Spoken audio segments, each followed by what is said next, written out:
General Hospital spoilers for Friday, August 8 reveal that Brid is approaching a breaking point, and her quiet rebellion is becoming one of the most jarring shifts in the current arc of chaos.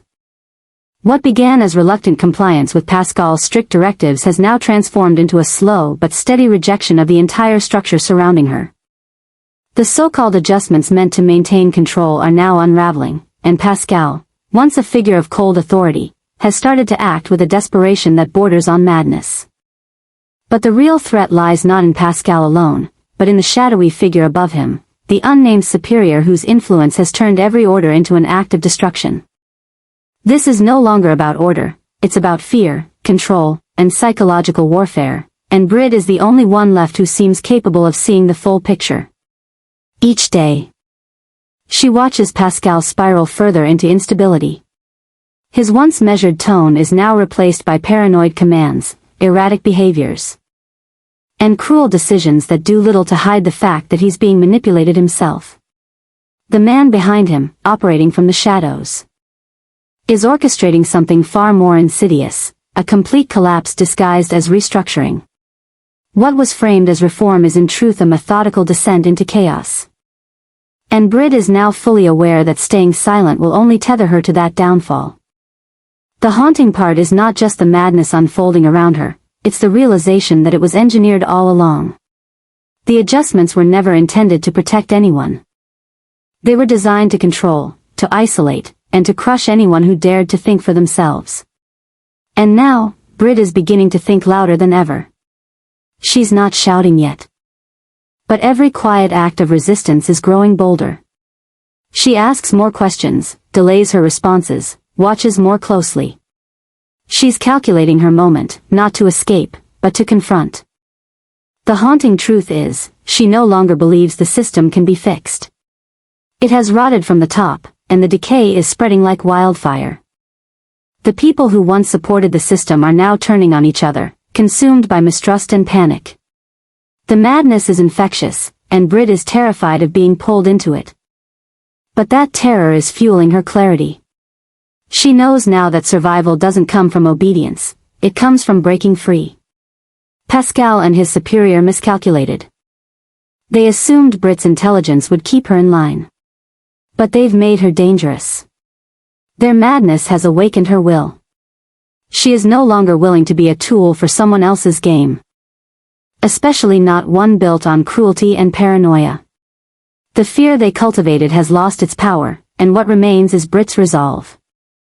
The most terrifying thing for those who still think they hold control is not the collapse of order, it's the awakening of someone they thought they owned. Brid is not simply ready to rebel.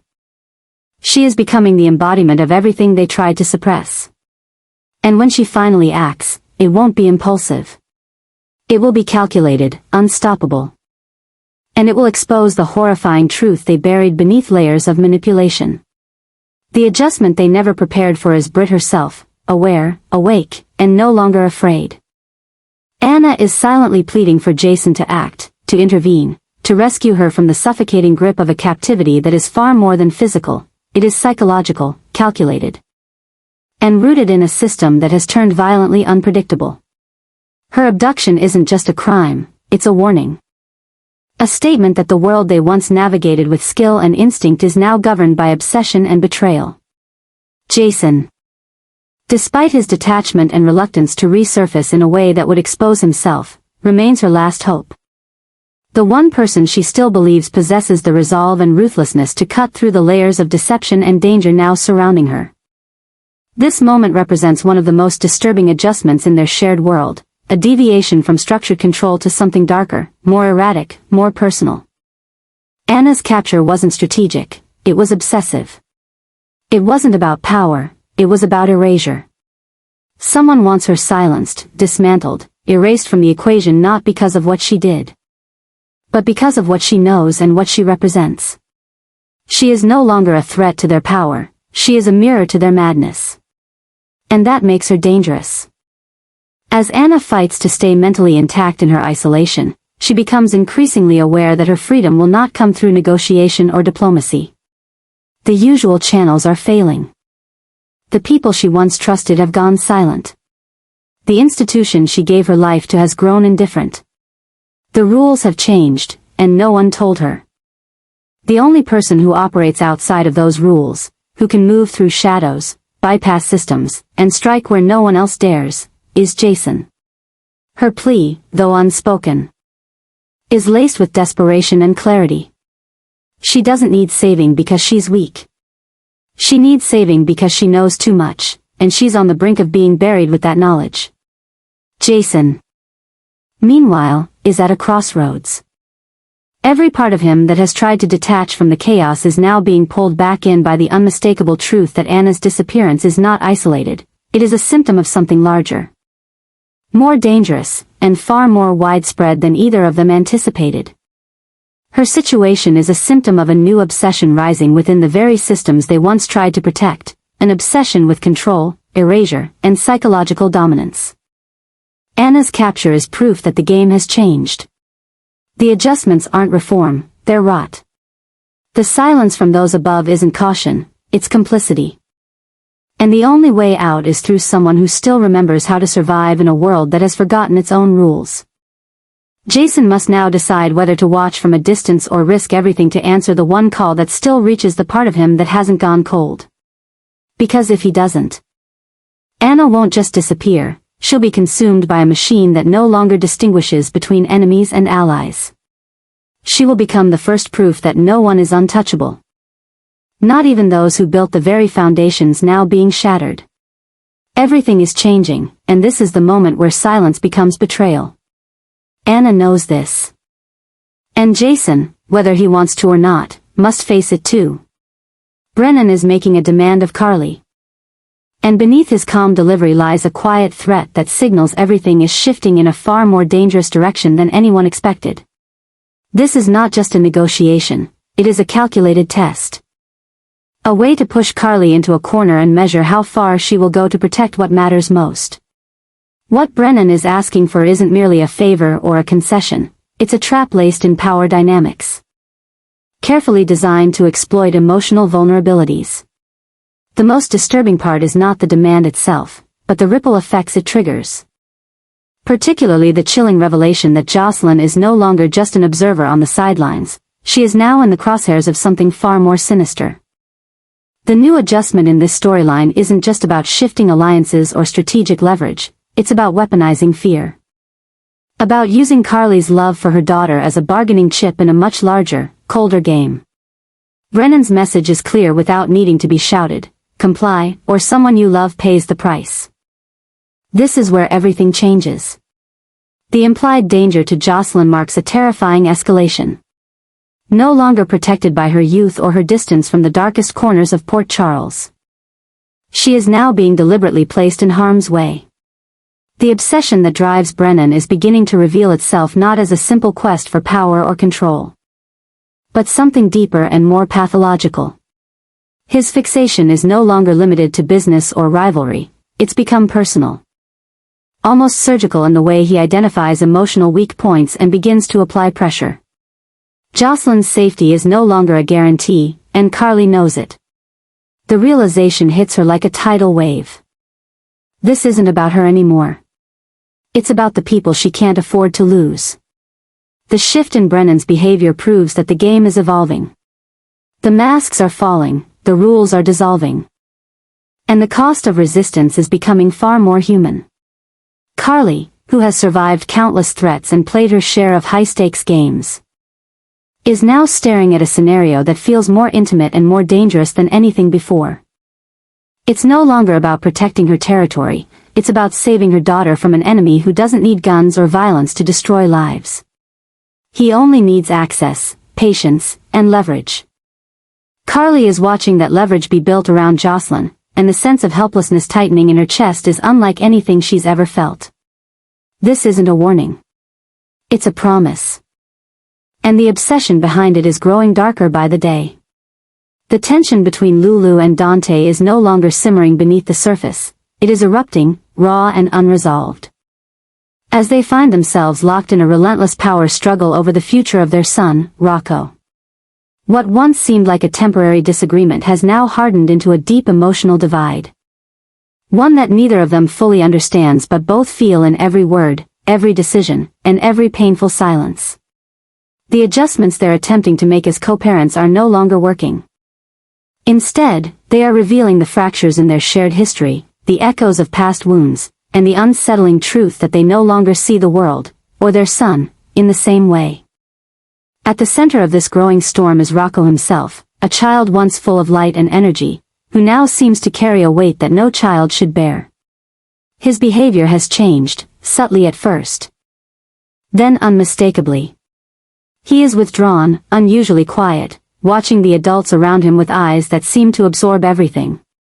His attachment to Liesel, once brushed off as harmless curiosity, has now taken on a deeper, more unsettling tone. Rocco listens to her. He trusts her.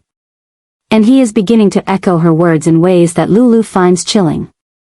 It's not just that Liesel is spending time with him, it's that her presence in his life seems to be replacing something essential, something maternal, something that should be coming from Lulu herself.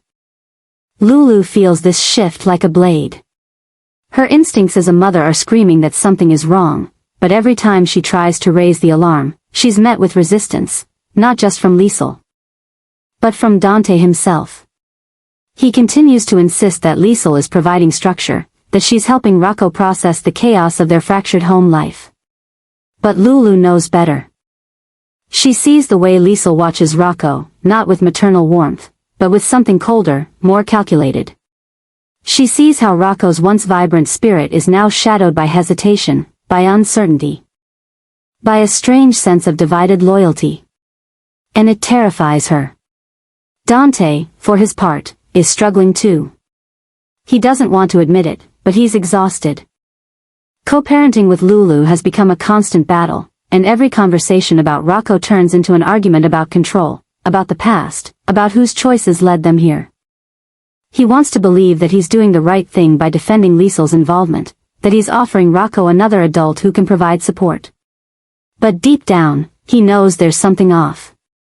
He's seen the flicker in Rocco's eyes, the moments when his son seems distant, unreachable. He's seen how Lulu's concern has shifted from anxious to desperate. And how their own relationship has deteriorated into nothing more than a series of cold, tense negotiations. The truth is, they're both losing Rocco.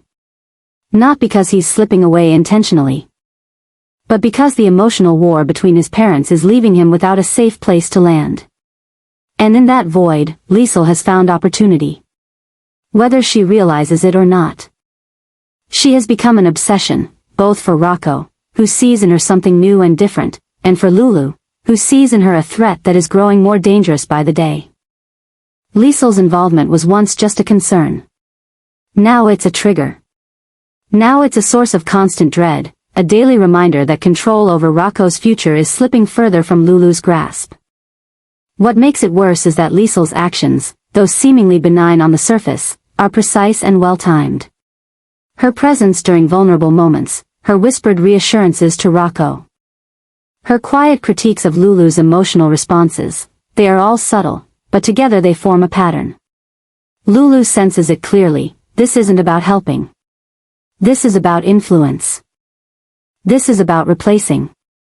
And Dante, still clinging to the idea of neutrality, is beginning to realize that inaction is its own form of betrayal. The adjustments they once made to keep the peace are no longer enough. Those adjustments are unraveling, and in their place is a new obsession, a new rift. And a growing sense that they are running out of time to fix what's been broken. The emotional weight of this new reality is unbearable for Lulu. She is watching her son drift into someone else's care, someone whose motivations she doesn't trust, while the man who once stood beside her now seems unwilling, or unable, to see the danger. The helplessness she feels is consuming her, turning her anxiety into anger, her fear into confrontation. Every moment she spends away from Rocco feels like a risk. Every time she sees Liesel with him feels like another piece of their bond being stolen. And in her desperation to reclaim what's slipping away, she is beginning to act out of instinct rather than logic, which only fuels Dante's frustration further. For Dante, the situation is no less agonizing. He is torn between wanting to believe in the good intentions of those around him and facing the undeniable truth that his family is unraveling in front of him. His son is changing. His ex is unraveling.